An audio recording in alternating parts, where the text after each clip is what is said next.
Thank you everyone for joining us for this webinar, Yanni, a case study in lighting, a show in the odd corners of the earth presented by Bud Horowitz. My name is Mallory Misnarczyk and I'm the project manager here at Harman. Just a few things before we get started.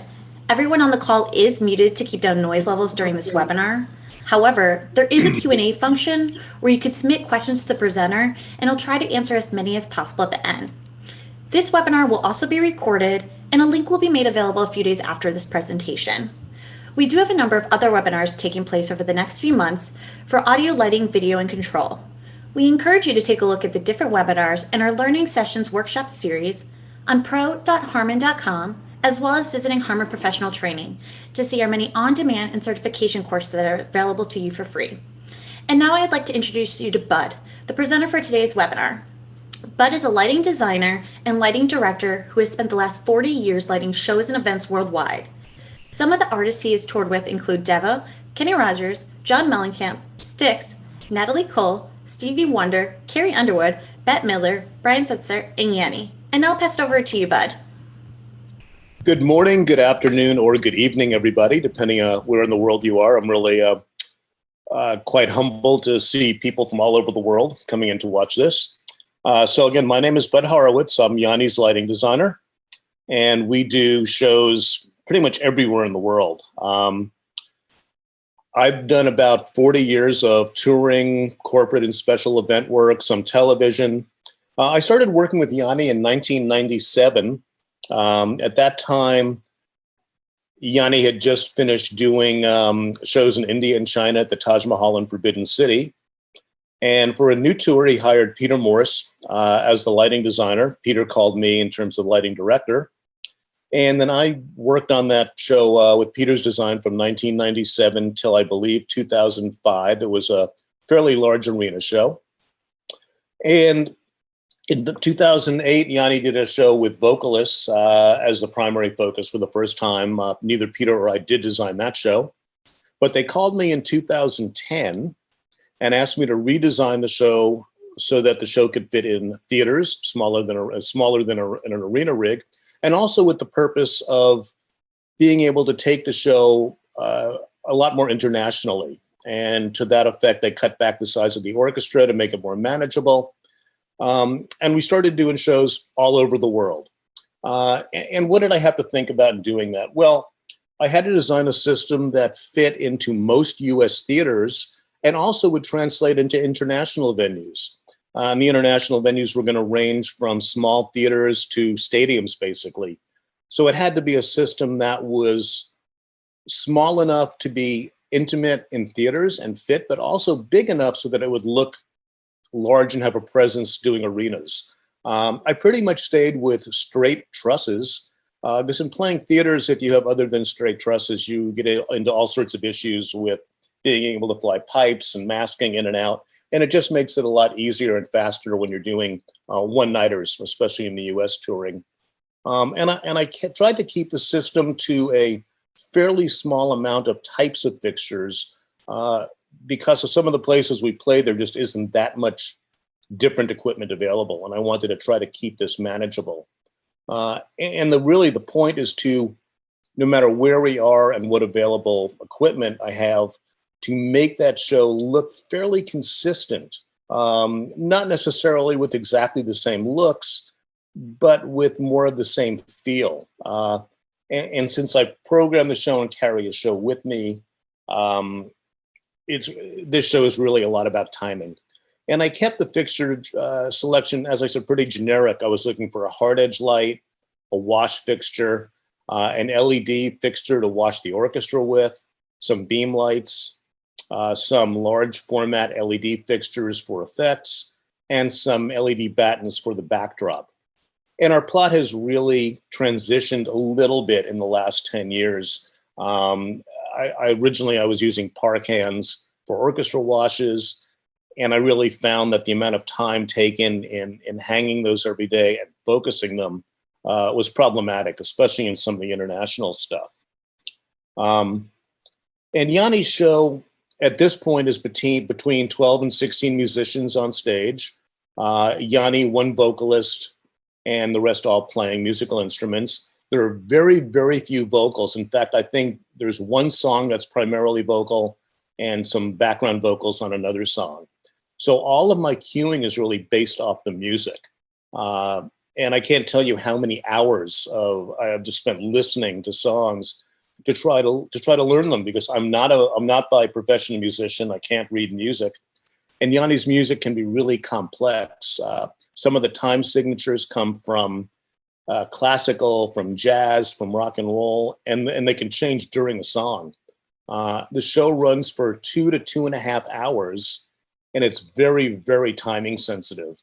With all the music and all the cueing based on music, if something is off by a beat or 2 beats, it looks wrong. And to that effect, I have approximately 2,000 cues in the show. Some of those are link cues or move in black kind of cues. Most of them are manually triggered. I do not do anything with time code. The show's completely run manually.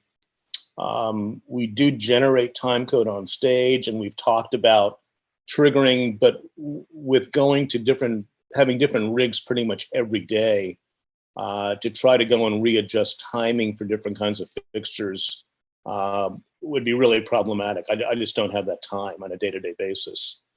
Most of the time, especially in the international shows, there is video involved. Not so much display video, but IMAX screens. So it's really, really important for me to be very conscious of key lighting on both Yanni and on the band members for solos. I spend a lot of time looking at Yanni's key lights every day. I do carry key lights for him, especially when he's sitting at the piano. So on each side of the stage, I have a 10-foot high tower with a hard edge light on top of that. And the only purpose of those lights is key lighting and backlighting Yanni at both the piano and the keyboards. So again, that video elements of it are very important. Here you can see what we send out as part of our rider in terms of what I ask for in terms of equipment. And it's the same basically as what we use in the US. I almost never, if ever, get exactly that lineup of gear. Every now and then, somewhere like England or somewhere where there's a lot of production elements available, I'll get something very close to that. Generally, we send this out, I get a list back of what they're suggesting in terms of substitutes for a lot of those fixtures. Sometimes I have a choice, sometimes I'm told this is what's available, period. So it can be a bit of a challenge even just to go through all that stuff. And here's a copy of our lighting plot. Basically 3 straight trusses and a bunch of floor lights, and then a truss to hold our drapery as a backdrop. We use some silver textured drapes at the back with a black scrim in front of them, so that if I don't like the drapes themselves, I get a little bit more of a rock and roll look with the background going pretty much black. Again, this lighting plot is what we send out for the world tour. It's exactly what I use in the US. And again, on a good day, I get something close to that. Here are some pictures just from the US tour. And you can see, like in the upper left, that's Red Rocks, Colorado. And some days, if there's something really interesting behind the stage, as opposed to hanging our backdrop and taking the show out of context to the venue, I'll just light that backdrop, and I'll use the same lighting that I would have been using on the drapery, and so that everything already is pretty much programmed, etc. If you look at the picture below that, you can see with no lighting on the backdrop how we get more beam pictures, and you see a little bit more of a rock and roll look. The middle picture on the top is from Radio City Music Hall, and you can see the red backdrop behind it, as you can in the picture to the far right, where I can get a lot of feels on that backdrop, not only by using my LED battens, but I've got a couple of moving LED fixtures as well that can do slashes and movement and color changes on it. So when we take this show internationally, what do I need to do to find out what I'm going to get and what we're going to do in that venue? Well, the first thing we'll do when I get a call from our tour manager or production supervisor about booking a show is what kind of venue is it? Are we playing a legit type theater? Is it an arena? Is it an outdoor stage? Is it somewhere where we do metric or imperial measurements? My drawings all have all the dimensions in both metric and imperial, and I actually have a separate riser drawings for risers that are in meters or risers that are in feet and inches. What's the overhead structure like in the theater? Are there pipes? Can they hang trusses in there? Is the stage surround basically built of scaffolding, or are we in a situation where there's no overhead? Sometimes that happens.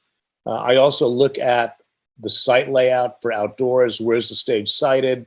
What's behind it? What's access like to it?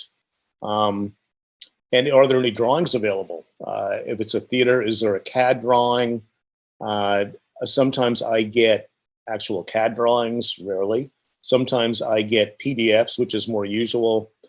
Sometimes I get hand drawings with just dimensions noted on it. In which case I've got to really try to figure out, because I do spend a lot of time doing an accurate CAD drawing for that show. What type of fixtures do they have available? And once they give me a list of fixtures, I always have to ask if they're real or if they're a copy. If they tell me they have Sharpies, are they real Sharpies, or are they a copy from China or from somewhere else in the world? And if it's a copy, send me the DMX layout, because I can't assume that it's the same as the real fixture. And that can be an issue. I mean, trying to figure out how to get lights to work on a day-to-day basis. And then I also try to talk to them about their control and DMX layout. Usually I'll let a local vendor do all the DMX layout, because when I was a head electrician, I always wanted to be the one to do that. I wanted to know how my DMX was laid out, what was controlling what, et cetera. So I rarely, if ever, will do that for a local vendor unless they really ask me for it. And then what's their control like? Are they giving me 5-pin XLRs at the front of house? Are they giving me an Ethernet snake? Where does that Ethernet snake go to? I run into a number of places where they've told me it's ArtNet. I get there and it's run MANet into MA processors. And since I carry a whole hog console, there can be some major control interface issues. Before I leave for that event, I will do a full CAD drawing with whatever information I have. And that will show the exact location of our riser layout. And it'll show all of their fixture types substituted for mine. Where I locate those risers on stage depends on a number of factors, including where the PA hangs. So I always ask them to show me where the PA points are. I can't get the risers too far down stage, or it starts to get Yanni's piano sound in conflict with front of house PA. I'll then, if I have time and I get accurate stuff from the vendor in terms of fixture types, I'll actually sit down with my console and do a fixture swap in my patch. And again, if I have more time, I will actually do a previs to see what I need to adjust. Different fixture types, I'm going to have to adjust gobos, I'm going to have to adjust color. Depending on how that fixture homes, I may need to adjust pan and tilt offsets. There's all sorts of little things that I can try to get done here that's going to save me time on site, because there's never enough time on site. We've done this show in approximately 55 countries other than the US. So we really range from Yogyakarta, Indonesia, to London, to Madrid, to Buenos Aires, to all over the Gulf, Qatar, Bahrain, Oman, Kuwait, Egypt.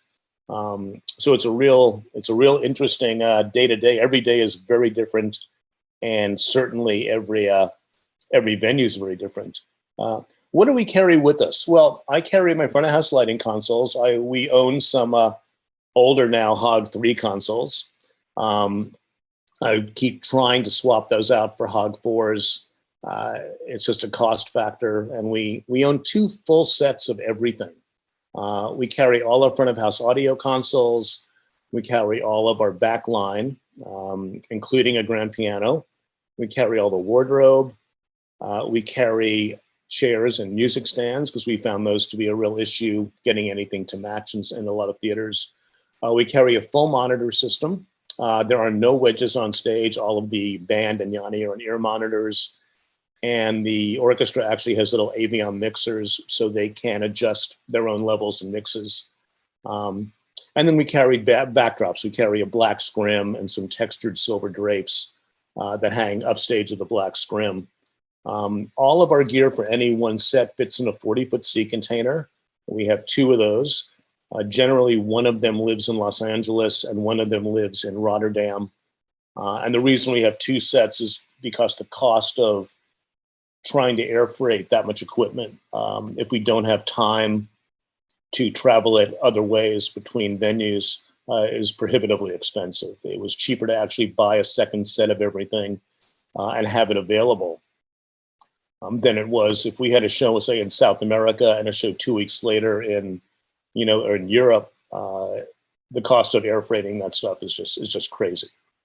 So we have 2 full sets. My consoles are identical.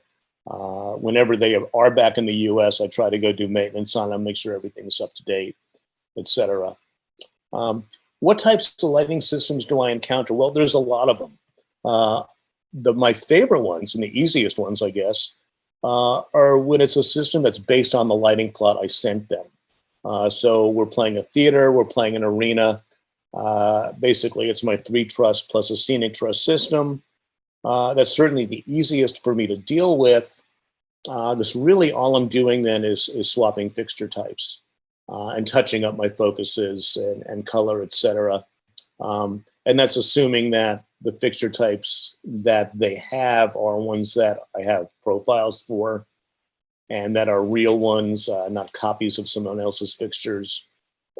And that when I get on site, I actually find that the fixtures are what they told me they were going to be. I've had instances where they've told me one thing and I get there and they'd swap them out for something else. Some of the shows we do will be like an outdoor overhead roof. And it's, again, my lighting plot with whatever local fixtures, but we don't use a backdrop because of what's behind the stage, whether it's a historical monument, a natural occurring, scenic element, or whatever that I'm going to light or the locals are going to light. So we don't want to have a backdrop in the way of that. Sometimes, occasionally, we'll have a system with no overhead trusses or pipes. And that's usually something for a really specific scenic element behind the stage. And we've done that occasionally. Certainly we did it when we shot the show in Giza at the pyramids. We did it not that long ago in Yogyakarta, Indonesia, at a historic temple. And that really required a redesign in terms of not having any overhead trussing. So I really had to move all the stuff that would normally be overhead to the sides. I kept my fixture numbers the same and had a lot of thoughts about how I would translate that. And I was able to basically just move everything to different places and then redo all my focuses so that all the timing and all the basic cueing tracked through. Sometimes I'll have places like the Great Hall of the People in Beijing or Kremlin Hall in Moscow, where they've moved some stuff around for me, but there are a lot more of those fixtures available. So instead of having 6 hard edge lights on the back truss with the back pipe, there might be 12. So then I need to put some thought into, okay, what do I want to copy as what, so that I'll still utilize those fixtures and they'll already come into the show with existing timing, colors, focuses, etc. And then I just have to touch up all the focuses so that I build something that's cohesive out of them. Occasionally, we'll go into somewhere that has an existing lighting system, and it's not at all anything like what I've asked for. So at that point, I don't really have the option of bringing something in or having them move stuff around. So I have to take a hard look at what they have in-house and what their layout is. And then I'll start by printing out a layout of their fixtures and penciling in what I want to call specific fixture numbers based off of my plot.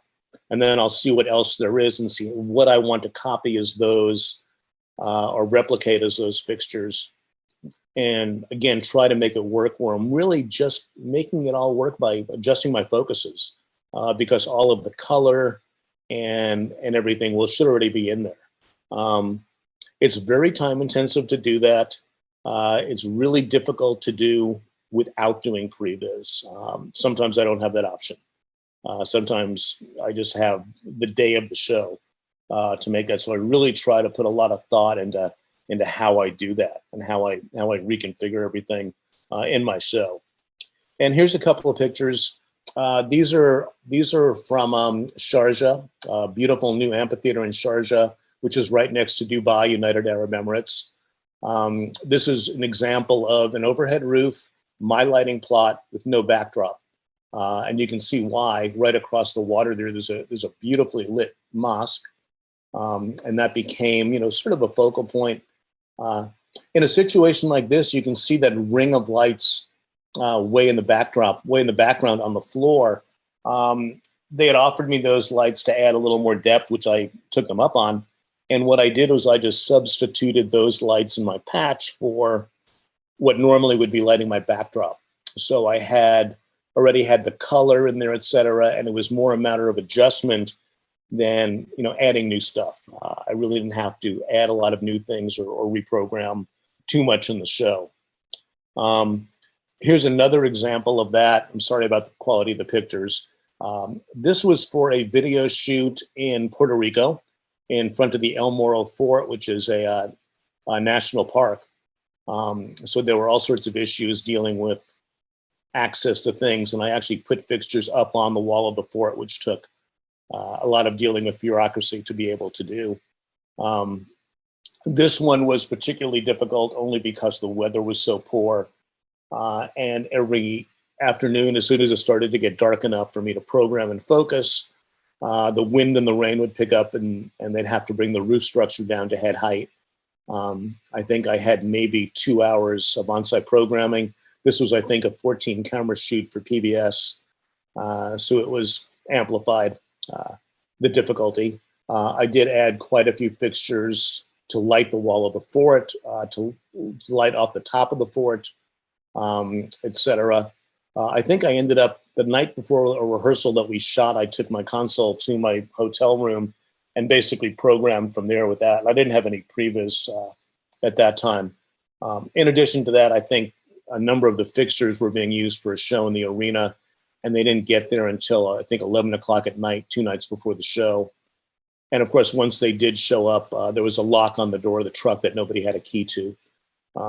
So all these little things just add up, and it makes life very interesting, to say the least. There were a number of other issues with that show. It was just really difficult. Just a whole lot of time and not much result from it. Here's another one with no backdrop. This is a palace in Vadodara, India. It was owned I think by the richest Maharaja in India. You can see on the right how brightly that palace is lit. And I always thank goodness when they actually take time to light an element carefully. I think that's the standard lighting that lives there mostly. And then what we did was at late one night, I got with the local lighting guys and we turned stuff on and off until we found a level where it would always be visible, but it wouldn't overpower the stage lighting. And you can see in the 2 pictures of the stage that it's definitely there, but it's a scenic element. I think we pretty much left it. They didn't have a lot of color changing capabilities, and the cost of bringing stuff in, the cost of time of bringing stuff in to light a structure that size was just out of the question. So we found a look that worked on it and just let it sit. And I think it was a gorgeous element. Another one that we did, this was an interesting one. There was a show in Guangzhou, China, and it was a very large stage. The stage had actually been built for the 2010 Asian Games. And the stage could actually be flooded to a depth of, I think, 1 foot in water. They sent me a DVD of the show, of the venue to look at, and the DVD was from the 2010 Asian Games. I clicked at a random point in the DVD, and the picture I saw was a ship sitting in water with jet skis circling around it. And I went, huh? The stage is very, very large. There were 8 large fold-up LED screens on 100-meter tall towers behind the stage. The lighting plot that you see, all of those fixtures are just things that I added for that show. The 4 trusses in the back were actually hung from the towers between the screens. The semicircular ring of fixtures at the back was just added stuff to try to fill this enormous space. And then they had some sky tracker type units that I put on the ground left and right. And I can show you some photos of this show. And you can see those huge screens. There were some fountains behind the stage. I think they were about half a kilometer in length of those fountains. They also had been put in for the Asian Games. They were all lit by quite a number of city colors, which they did not have the interface for. They had no idea how to control them. They just could turn them on or off. And you can see from the pictures how our little 40 by 60 stage with the roof in the middle of that huge expanse, you can see why I started to add some fixtures just to try to fill everything in. The picture on the lower right with the kids chorus is something that was by the way, that I found out day of. All of a sudden we're going to have a children's chorus come out at the top of the show. So it was, oh crap, here we go. It's always those little things. I actually loaded this show in 2 days prior to our actual show, at least the lighting gear they had in place. And we had a show 3 nights before this show in Shanghai, China. And then we flew to Guangzhou the next day. I went and programmed that night and the next night just for all the additional fixtures. Some of them just didn't work in terms of me subbing them for some of the fixtures I had in the rig. So I had to basically go through and program a bunch of that stuff from scratch. When we did the show in Shanghai 2 nights before, we were told that our equipment, our 40-foot sea container, wasn't going to be in Guangzhou for a couple of days because it had to go by truck. And at that point, they didn't have any other lighting consoles that I could use. So we had to get my lighting. My lighting consoles had to be air freighted the next morning to Guangzhou, so they would be there for me to program. And the local production guys came out and they got the lighting consoles from me and said, you'll see these in Guangzhou tomorrow night. I'm great. I went backstage, I looked out a window, and my sight, as I see all 3 of my lighting consoles on a little TikTok being pedaled away to somewhere. And amazingly enough, they did show up in Guangzhou the next day. I thought I might never see them again. It was a very, very odd little thing to see looking out the window. The next thing we'll talk about, there's places where we had no overhead structure. And the first time we did this was for a DVD shoot at the pyramids in Giza. There were a number of elements with that show. So if you look at the lighting plot, you can see that everything is from the side, aside from a few floor lights behind the band. And as I mentioned, this was a little bit of a challenge to program. I had to spend a lot of time thinking about how I was going to do that and what fixtures I was going to substitute for what. And I do all my drawings in Vectorworks. The beauty is that it's very simple for me to draw everything in 3D. So if you look at the other picture, those are actually side elevations so that the local vendor could see exactly how I was laying all that stuff out. When I first got the call about this show, it was not going to be any video involved, and then it was going to be just IMAG, and then all of a sudden it turned into a 17 camera PBS shoot, which was very special. So luckily the local lighting vendor out of Cairo was very, very good, and he used this as an excuse or as an opportunity to buy a bunch of new fixtures. So when he got back to me, he told me that he was going to have 24 brand new Martin Viper Air Effects and 24 brand new wash lights, which is great. So they were also Martin fixtures. They're fixtures that I knew. There were fixtures that it would be very easy for me to work with, certainly. The pyramids themselves, they told me that there was some light on them, but really the only light on the pyramids and the Sphinx are lights they use for a sound and light show that they do. And when they have those lit and are talking about them, nothing else is on. And as most of you guys know, lighting levels are relative. as soon as I illuminate a stage for television, there's not going to be enough light on those. So we ended up, there was a bit of a delay in terms of people okaying dollars, et cetera. I couldn't bring the fixtures that I wanted to from the States. We ended up bringing some Falcons from Germany, which were great lights, except they basically got stuck in customs and we didn't see them until a day before we shot the rehearsal. So we got them in at the last second. You can see what some of this rig looks like. You can see the side trusses, et cetera, on the left, and on the right, a little bit of a close-up. The local lighting vendor really surprised me, and they really did a great job. Their guys were great. Everything worked. The patch sheet that I got was accurate, which is amazing. Sighting the Falcons to light the pyramids, and you can see the one right behind the stage. It's actually probably at least 1 kilometer back there. And then there was another one off to stage left or our right. Excuse me. So when these Falcons arrived, I was a little bit concerned because when I looked at the specs on them, because of the nature of the lamp and the reflector, as soon as you zoom out enough to get a large enough wash out of them, you start to get a ring of light because of the way the reflector and the lamp are. And I was a little bit concerned about that, of being able to get enough of a spread out of them. And I wanted to try putting a couple of them right behind the stage and shooting them at the pyramids. They're 7K lights, 7K xenons. They're very bright fixtures. It was difficult to sight them only because at each site that these lights were placed, we needed to have a generator. We needed to have DMX repeaters. And the fixtures weighed, I think, 400 pounds a piece. So I went with their suggestions as to where to place them. When we finally did fire them up, we did see rings. So we had to spend a lot of time refocusing and cross-shooting different pyramids to try to get enough coverage on them without it looking like an ad for the Olympics. 5 rings interwoven together. And here's a few photos of what that show actually looked like.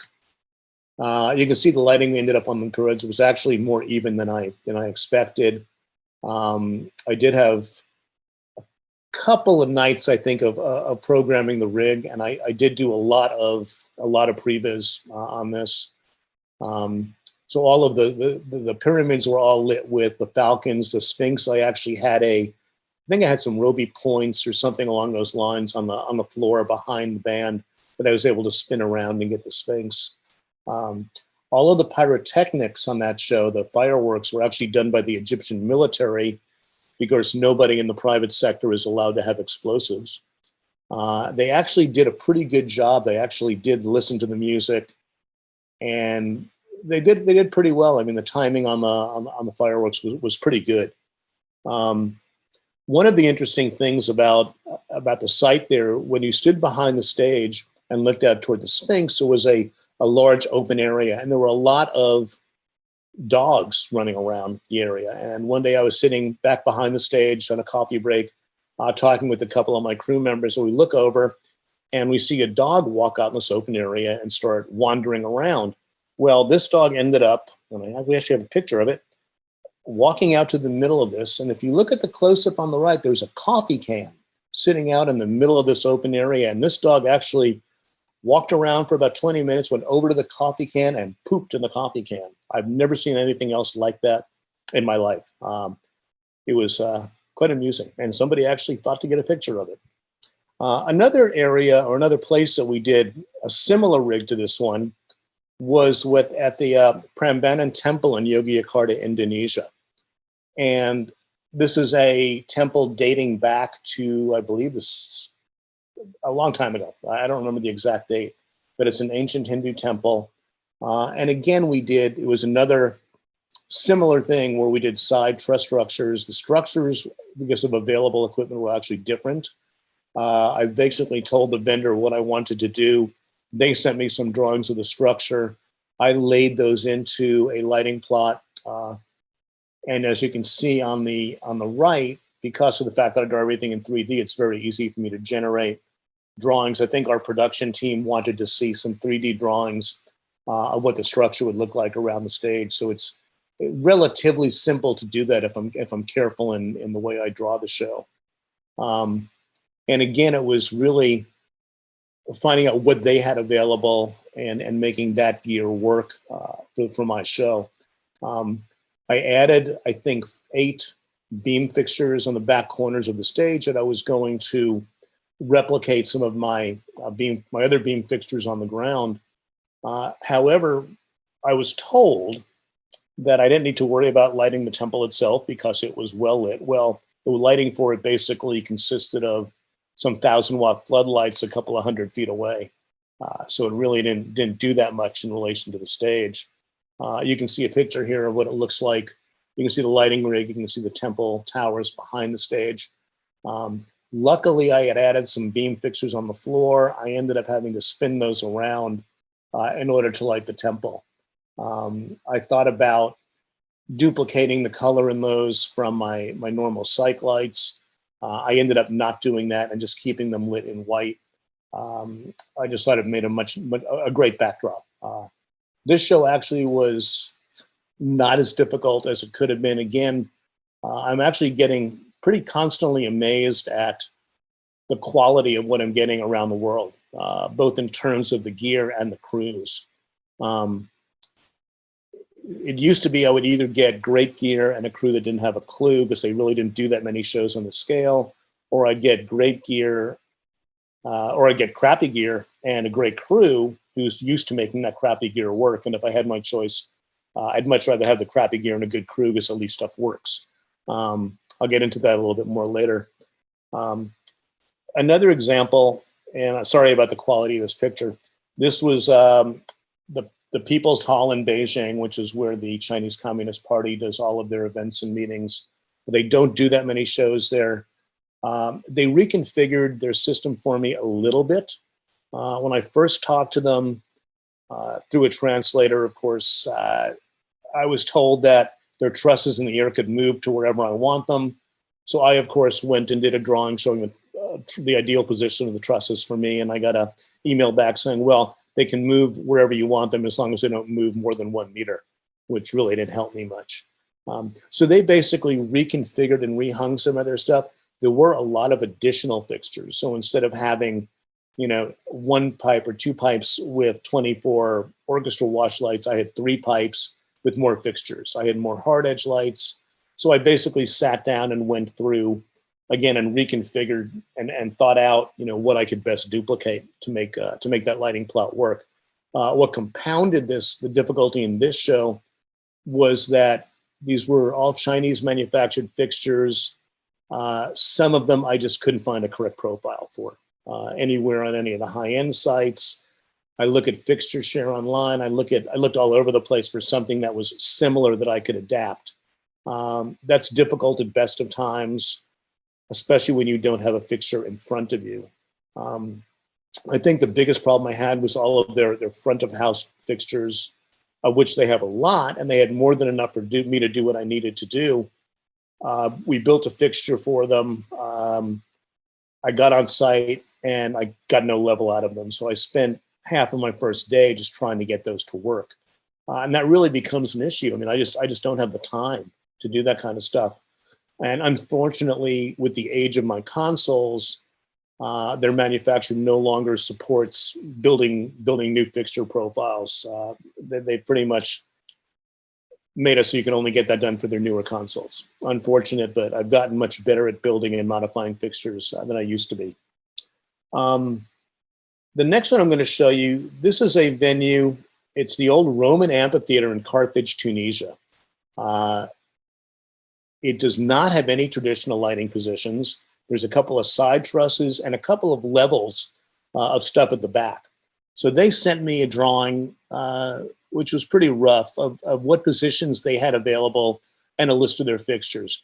And their fixtures weren't bad. I mean, if you look at the plot, there's some Mac 2Ks, some Mac 3s, some of the NIC NRG fixtures, some DTS fixtures. So they were mostly real. It was a matter of I knew that the show wasn't going to look like our normal show. But again, what I had to do was try to work with their positions and the fixtures they had available to try to give the show the same feeling, and to try to make it so at least the timings were correct. Because with a show that's all musically based and musically cued, the timings are really, really important. And I have to, play enough with the fixtures that I'm given to know that I can hit that go button at the right time, whether that change needs to happen on a beat or whether it needs to fade into that change.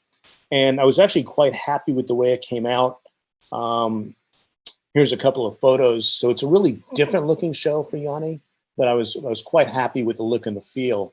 I think we had done a show 2 nights before in Beirut, and then we flew into Tunis the day before. I went into the venue at, I think, 10 o'clock at night and programmed till, I believe, 6 in the morning when the sun came up, and then went back and got a few hours of sleep. It was just a lot of adjustment of focuses, because nothing was really similar in terms of positions to what I'm used to, or to what I usually get. And I also, another example of somewhere where it's really not my rig. This is a new venue that was built in Al Ula, Saudi Arabia. It's out in the middle of the desert. And the area of Al Ula is known for its rock formations, etc. It's one of the areas, it's near Medina. It's one of the areas where Lawrence of Arabia was running around trying to disrupt the railways that the Germans were building to get to Mecca. And basically they built this venue. It's actually the largest mirrored building in the world. It's quite striking. It mirrors all of the stuff around it, as you can see in the photos. And it was basically the design of the building and the lighting plot and the audio and the staging was all done by a design firm out of Milan, Italy. They did a great job, really nice people, very competent, very talented. So they basically sent me this plot. I went with their stuff in the air. I had them add my floor lighting, especially the towers I have on the sides, because those on the top of those are my hard edge lights that I use for Yanni's key lights. Here's a couple of pictures of that show. Again, I was quite happy with the way it came out. I was able to use all of my existing programming for the floor lights, and then I was able to adapt what they had in the air to my regular programming.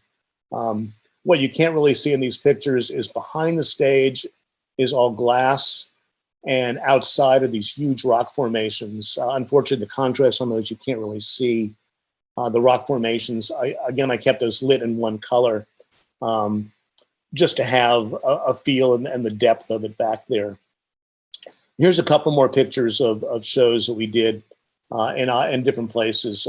Beirut, which was basically my regular lighting rig. And the center in Costa Rica, we actually did a show with a large stage built in the middle of a large stadium there. And because of the scale of it, I added a whole bunch more beam lights on the side torms and a few other things. I think I added some diagonal trusses in the back, just to fill the space a little more and to give a little bit more of a visual picture for people sitting in the stadium stands quite a ways away. The last photo is down in southern Mexico. I can't remember the name of the town. It's a very famous monastery and church that was built there. They don't do very many shows there.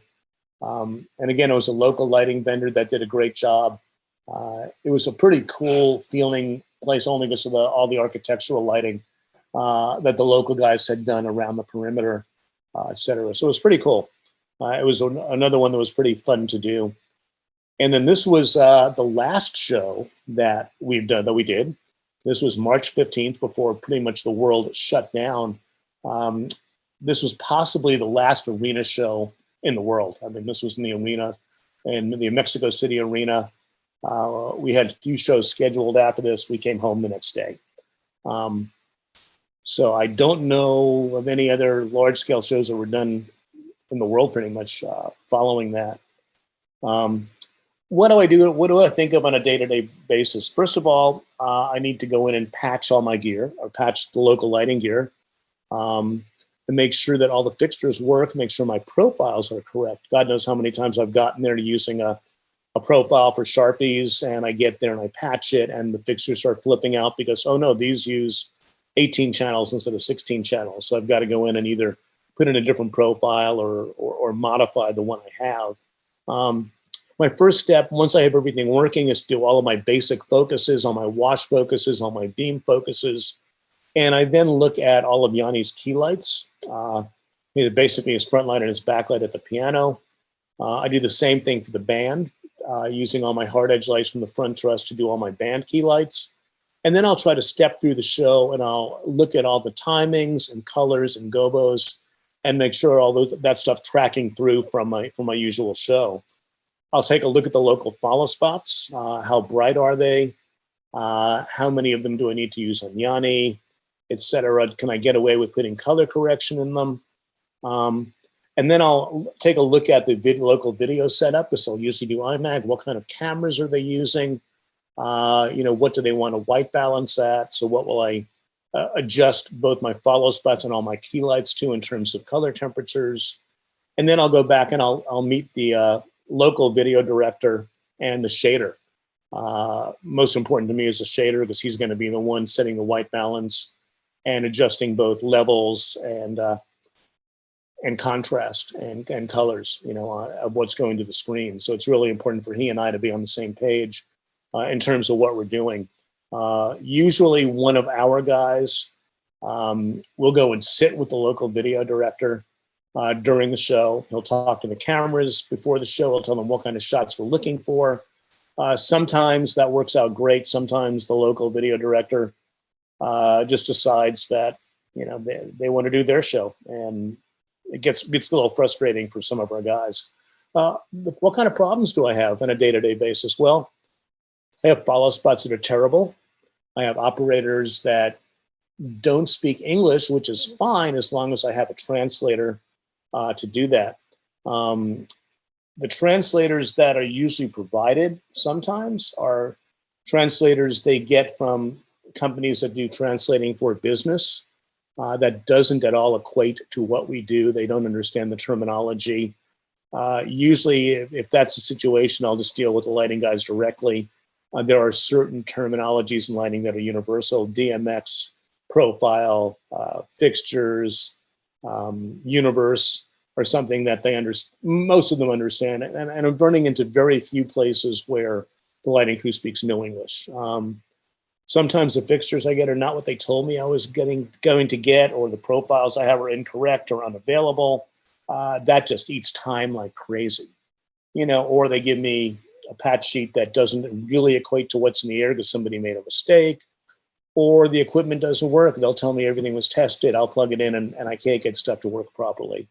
The control interface can be incorrect. I can get there expecting 6 universes of 5-pin DMX, and they give me, an Ethernet cable that's going to some unknown protocol, and I've got to go suss out what's going on back in their dimmer world. There's just no time to get any of that stuff done. If we do a show outdoors, I usually get in there the night before to at least focus, because it's the only shot I have at it, because it's dark. Sometimes on the indoor shows, if we're lucky, we'll load in our stuff the day before, including band equipment, and I'll get to go focus and program the night before. Some days I don't get it till day of. The last time we did a show in Shanghai, they told me they had one thing. I got there and they actually had a copy of it with a different profile. And then I'm running back and forth trying to find internet access so I can look for a correct profile. And sometimes I'll just have to sit there and start farting around with profiles and adjusting them to try to get everything to work properly. What kind of solutions do I have? Well, I got so tired of dealing with local follow spots either not working properly, or operators who didn't speak English, or them not understanding what I'm looking for. If I call 2 follow spots to pick up a bass solo upstage right, and they pick up a male cello player downstage left, and I'm trying to get them to fade out and come back up over there, and this follow spot starts swinging all over the stage. I ended up eventually adding 2 more hard edge lights, 2 more Vipers on my front truss, and the sole purpose of those is to do solo pickups. So I have all of that programmed into my show. They're preset in position. They do pickups along with the cues with the correct timing. etc. It's really important to me to have how much pre-production I can do. Some places need it more than others. Some places I get a list of gear, and they'll actually do a CAD or a lighting plot showing my plot with their fixtures, which is great. Sometimes I've got to do so much work of reinventing the wheel. It really depends, but it's really important for me to be able to do that. I try to do a CAD layout for every single show we do. It's easier now when we're doing shows that are a little bit more spread out. The first major international tour we did was a different country almost every day, and trying to do the pre-production and drawings, for that show, and I'm on the road, is really difficult. If I have enough information in advance, I really try to do a previs for every show. It's important to me to get as much information, at least in terms of the fixtures in there and the basic focuses and colors. The last few shows we've done, for the first time, we actually started bringing an L2 with us. So I have another lighting guy with me. In the past, I've never had a lighting guy with me. So I've basically dealt with the local vendor and troubleshooting all the issues. And it's just, the time just goes crazy. As I said, I carry whole hog 3s with me. I've had issues with interface where I'll get places and they have an MA system, an MA net, and it becomes an issue of them having to get some ArtNet processors or whatever. So now we actually carry a high-end DP8000 with us. So if need be, I can go up to 16 universes because I have a super widget, and just plug. I can always put that backstage and just plug DMX directly to that. It's really important to understand time management. Most of those days, I just don't have time. I really have to prioritize everything. What do I absolutely need to get a show done? I have to have my basics focuses. I have to have all my key lights. If I don't have time to step through the show and do all my timings, that's fine. It's not ideal, but it's okay. Programming is really important. The way that programming is laid out, everything really, really needs to be palletized if you're going to do shows with a rig that you have and programming you have, and you're going to take this and use it with other systems. Whether you're on an MA, a HOG, an AVO, a Shamsys, an Onyx system, you can always do pallets. I can't stress how important that is in being able to translate your show into other systems. And some of the little details, when you do auto palettes in any one of these consoles for a specific fixture, you're going to get, Gobo 1, Gobo 2, Gobo 3, Gobo 4, Gobo 5, Gobo 6. When you're doing Gobos or you're doing Zoom, use palettes for that. And maybe if there's a Gobo 2 in your US show or wherever you are locally, is a breakup Gobo, label that on the palette as a breakup Gobo. So when you get into a different fixture where that Gobo you're going to use for that, instead of the breakup, is not in that slot, you can just update that slot and then everything is going to track through properly. If you're using RGB LED fixtures, I really would suggest programming those with intensity and color as opposed to using RGB intensity. What can happen is if you have those in your show and you get to a system where you don't have LED fixtures, then none of your color is going to translate across. None of your color programming is going to translate because those fixtures don't have an RGB intensity element to them. And those parameters won't do anything. And then you're going to have to go through and redo the color, for all of that stuff. Again, programming properly is really important. The most valuable thing is pre-production. You really need to know, what you're walking into as much as possible. To walk into something where, I sent them all this stuff and they should know, that's not going to cut it. Your artist or whoever you're working for doesn't want to know that your show didn't work because you didn't do your homework.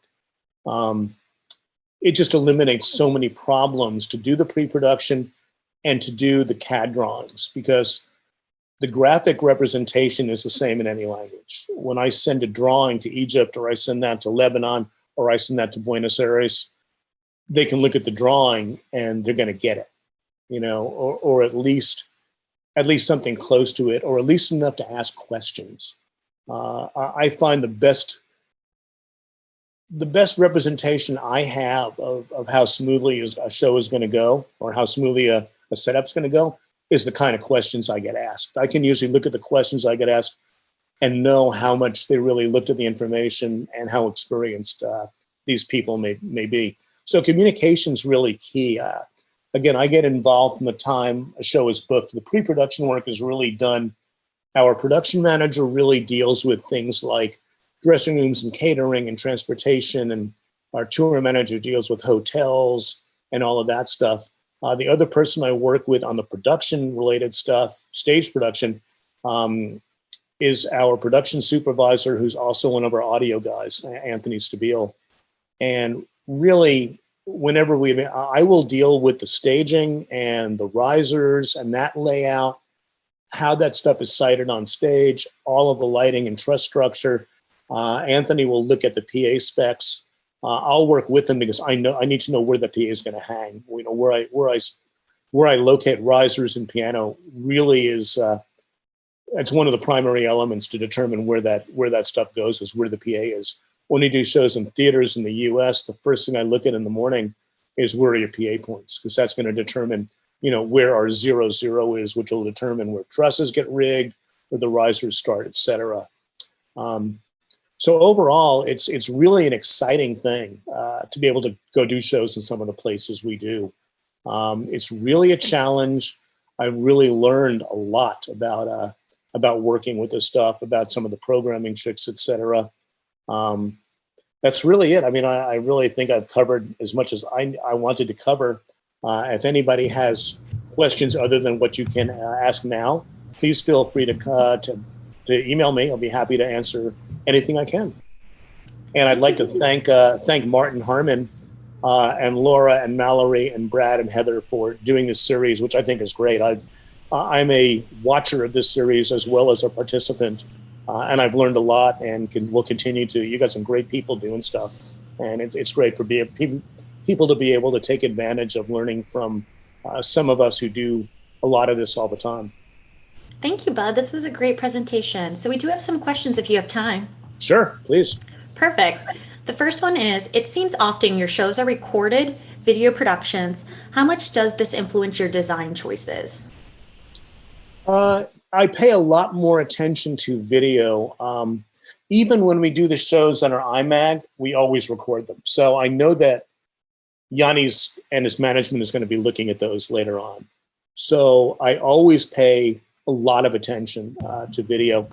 When we're shooting the show for a PBS special, I need to pay a little bit more attention to the balance between Yanni's lighting, the orchestra lighting, and especially if we're somewhere like Pyramids or the Prambanan Temple in Indonesia, I need to pay attention to a lot of the balances between backdrops and stage.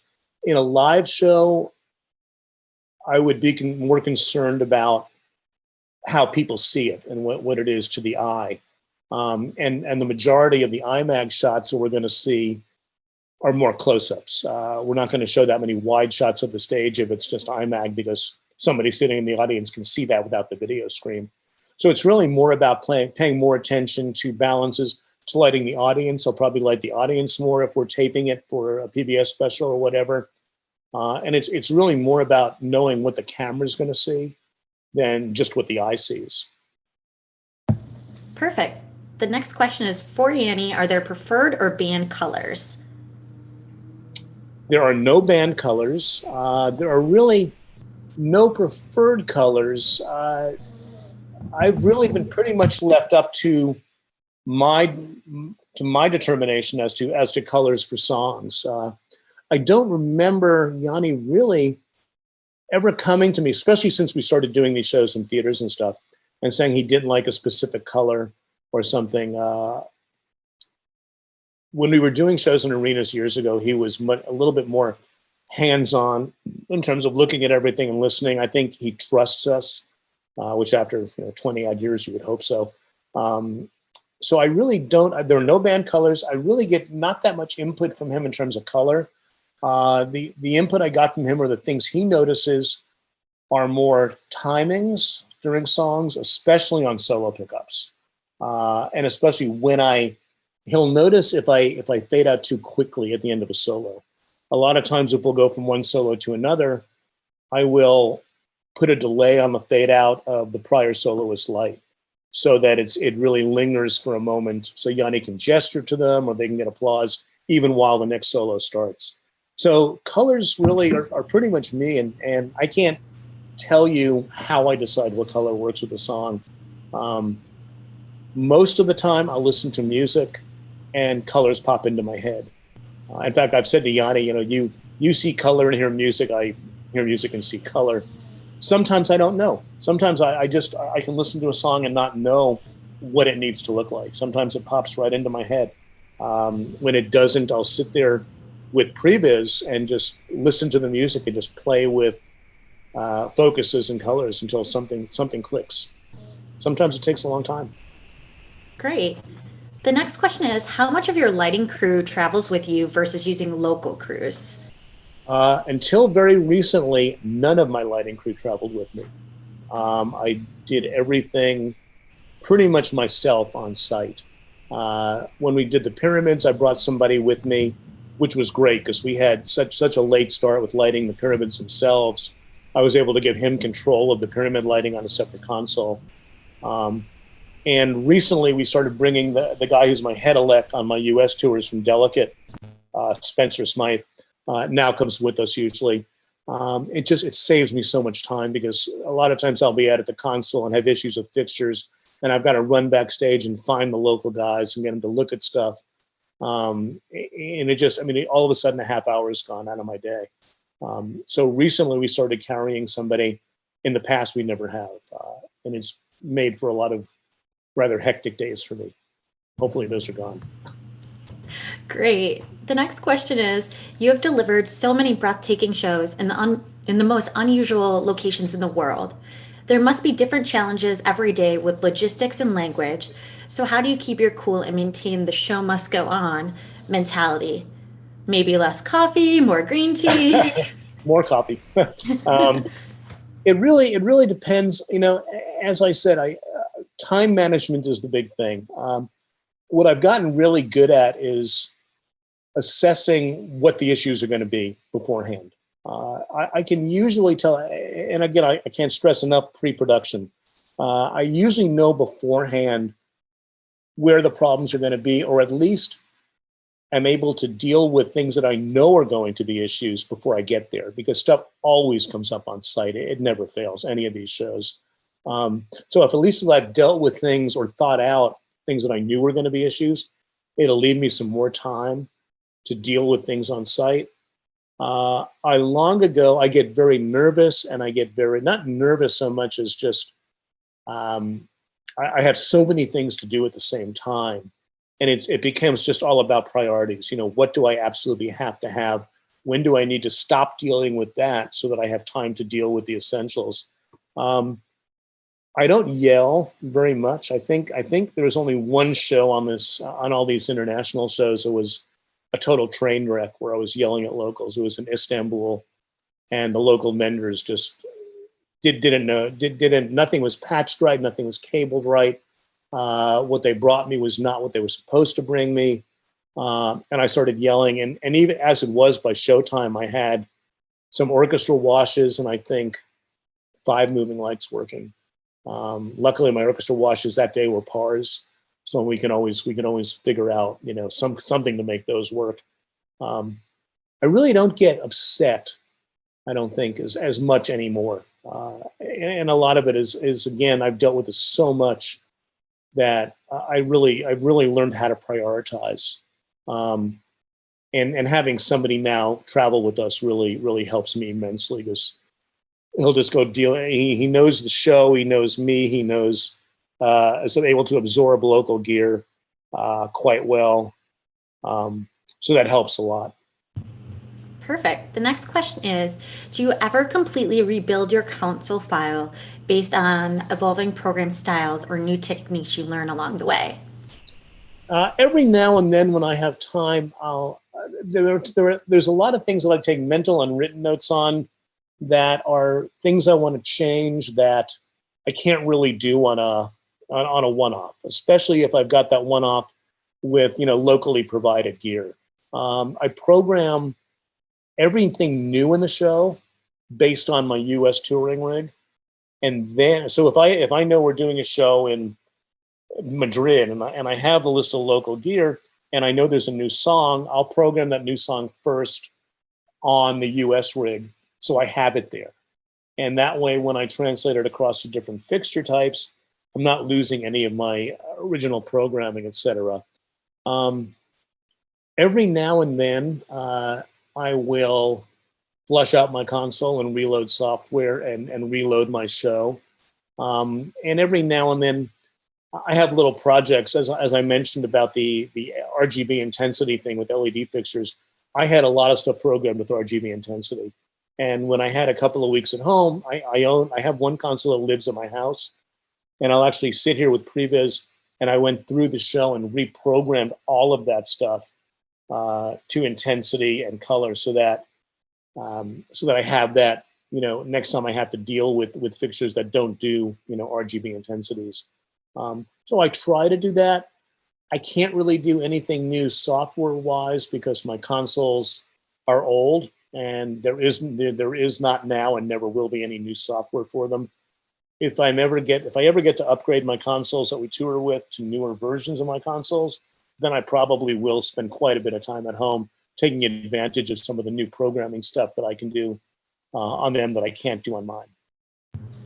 Perfect. The next question is a three-parter. What is the intensity of your follow spot? What is the distance of your follow spot to the target person? And how many follow spots do you prefer to have?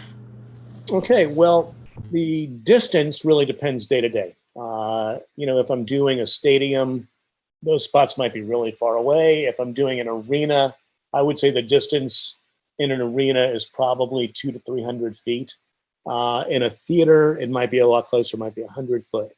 And again, it depends. Intensity, I usually look out of the follow spots for about 60 foot candles or so. And it's really then a balance of what kind of spots they are, how far away they are, and what their intensity is as to how much I can color correct them. If I'm getting if all I can get is 60 foot candles out of that follow spot without color correction, then I'm not going to color correct them, and I will adjust the color temperatures on all my other key lights to match that. Ideally, I like to color correct my spots down to about 4,300, so I have CTO in them, and then I will go ahead and adjust all of all my key lights to the same thing. And one of the reasons I do that is an uncorrected follow spot to me just looks a little bit harsh on camera, and this just softens everything a little bit and brings out flesh tones a little bit better. What was the third part of that question? Yep. How many follow spots do you prefer to have? I always ask for 4. I use 2 of them on Yanni, and the spots on Yanni likes spots on him all the time, so those spots never fade. I always tell the spots when he's going from his piano to his keyboards, etc. The other 2 spots I only use on a vocalist in one song. There's one song that a vocalist comes out, stands behind the piano, and does a song. If I have a venue, say a theater, where I have 3,000 watt spots, be they Lyceum or Strong or whatever, Juliet's, very often I'll only utilize 2 spots, and have one spot on Yanni and one spot for the soloist. It depends how bright they are. It depends on the angle. If they're straight on, it's one thing. If those spots are split left and right, then I'm always going to have to use 2 spots on any one person, and I'll adjust the intensity based on that. Great. The next question is, how do you program the extra fixtures in your basic show in order to be fast in your time management? Basically, what I do is I replicate. So if I have 6 hard edge lights on the back truss, and on this particular show I have an additional 4, 2 on each end. Well, if my 6 lights are numbered 201 through 206, the first 2 lights stage right of those I might label, I might copy 201 and 202, and the last 2 lights I might copy 205 and 206. So they're always going to have the programming of those lights. Now, when I go and look at a fan focus for those 6 lights, those extra 4 lights were already going to be in a focus. They're going to mimic the other 2. So I just need to adjust the focuses, and those lights are always going to track through the show in terms of color, in terms of gobo, in terms of position. It can bite me in the butt a little bit sometimes, depending on how I do that. I do spend a lot of time figuring out what lights to replicate as what. What can happen is if I have a percussion solo and I normally light that with a key light, a backlight, and 1 downlight, all of a sudden I've got 3 lights that are downlights.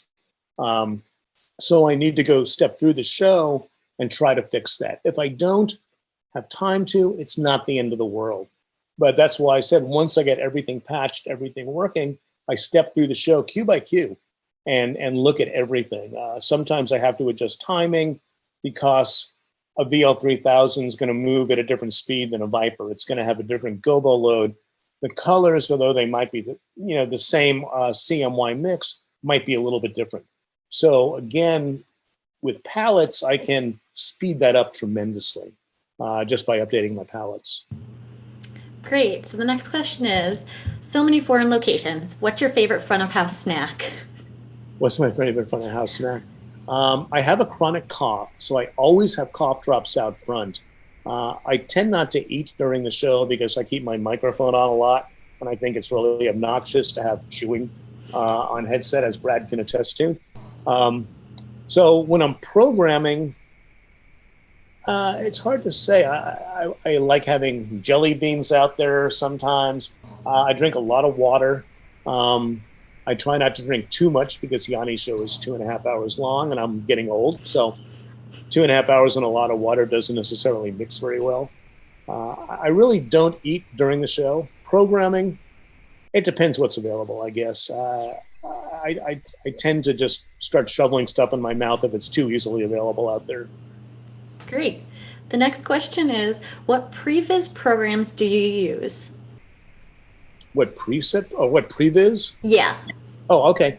I use Vision, which is now owned by Vectorworks. I think there are a lot of good programs out there. One of the benefits to me of using Vision is that it's a Vectorworks product, so that when I do my drawings in Vectorworks, it's a direct transition into Vision. It'll accept all the patch. It'll accept, the fixture types as long as Vectorworks has built enough fixture modes, which they're pretty good at for those specific fixtures. It'll translate directly across into previs. I've used a number of others. I think when I did Carrie Underwood's show, we did that show on MAs and we programmed the whole show in MA3D, which was fine. There's a lot of great stuff out there. I mean, Capture is pretty phenomenal. And there's some newer stuff that's coming out that's great. There's a lot of different stuff, most of which works. A lot of it depends on what you're looking for in terms of console interface and how easy that is. I mean, for me, the ability to not have to build a whole new visualizer file and to be able to just export my Vectorworks drawings is invaluable time-wise. Great. The next question is, when you've had problems with technicians not speaking English, would you fix that or ask a translator at the location to assist? A little of both. It depends where we are and how the translators are. There are places I've gone where when we were, I think last few times we've been in Russia, the translators we had were all fairly young women who were very production aware. And if they didn't understand a term, they knew enough to ask for me to explain that term to them. I really haven't had, I think the only problem I've had fairly recently with language was in Beirut, where the guy that I had been dealing with prior to getting there didn't show up on site until the afternoon of the load-in day. So I was trying to communicate stuff with my technicians, and it was a bit difficult. But you can do a lot with, walk out on stage and point to a light and then, point to where it needs to move to or whatever. I mean, translators, when they're conversant in our terminology, are great. Uh, Russia was great. The girls were great. I had some issue with some of the local technicians, I think, in the Kremlin, uh, who just spoke more English than they would admit to. And I would ask them things, and they'd pretend they didn't understand me. And it's funny because the girls who were our translators, the women who were our translators, were young and mostly fairly small in stature, and they would scream at these guys. And I said, "Why did you have to scream at them?" It's the only way they'll listen to a young woman. So okay, and they got stuff done. It was great. Great. The next question is, what is in your touring toolkit? My computer and a light meter. That's pretty much it. I mean, and then obviously we carry consoles with us. I carry a console, a wing, and a backup, and then really just a light meter and my computer. Most of what I do is in my head, not in tools. So I don't need to carry any tools with me really, because I've got local guys for that. So it's really just my light meter is probably the most important hand tool that I have. Perfect. We have one more question. Which location has been your absolute favorite to have done a show, and why? Probably in terms of the success of the way I like the looks, probably Carthage, Tunisia. It was a way oddball rig. I had very little time. I got on site like just before midnight, the night before the show. There were just all sorts. There were issues, not major issues. I mean, I had been dreading it a little bit when I stepped out of the car, getting on site. The local lighting tech shook my hand and handed me light right paperwork, which was great. That was probably my favorite in terms of the look. My favorite in terms of the iconic site was certainly the pyramids.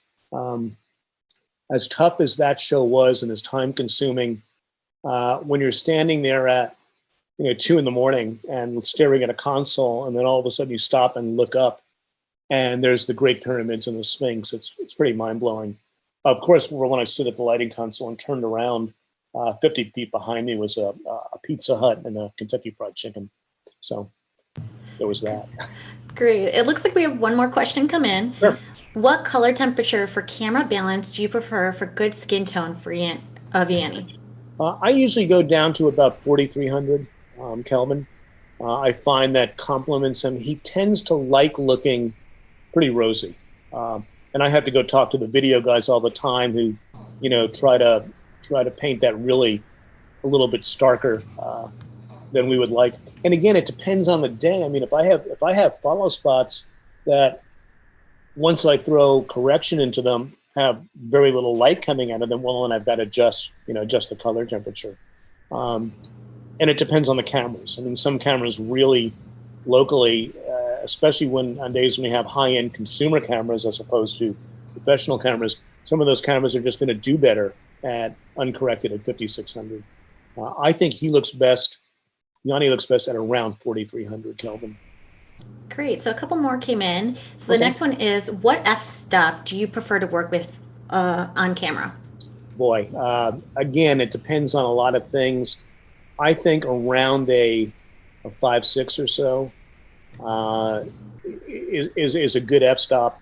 The background will stay in focus enough without everything being too sharp. And usually, if my level's around 60-foot candles, that works out well. I've just got to watch what happens depending on if I have a local lighting rig with 50 more fixtures than I might have. That stage is going to be a lot brighter than it might be otherwise. So I've got to accordingly adjust the intensity of my follow spot, and a lot of that is just experience. I mean, I don't really have time to go up and meter everything all the time. I do carry a meter, a Sekonic 800 that will do intensity and color temperature. So I'm not dual metering things, which is great. And that's a new addition, so I'm still learning it. So sometimes It's interesting. Great. So we had one comment that says Bud rocks. Yeah. And a lot of thank yous. So I want to thank everyone for attending today. And thank you, Bud, for this session. It was great. My pleasure. And again, thank you guys so much for hosting all these. I've actually learned quite a bit. I think watching Benny Kirkham's programming webinar a couple of weeks ago was great. And actually, the one that Abby Rosen did the other day from a viewpoint of aesthetics and design philosophies was quite interesting. So thank you guys for doing all this. Yeah, well, I hope everyone has a great afternoon, and thank you again. Thanks, Bud. That was awesome. Really Thanks, appreciate Brad. it. Good to see you. Even just a picture of you virtually. Yeah. It was great seeing you. Thank you, Mallory. It was a pleasure. Bye, guys.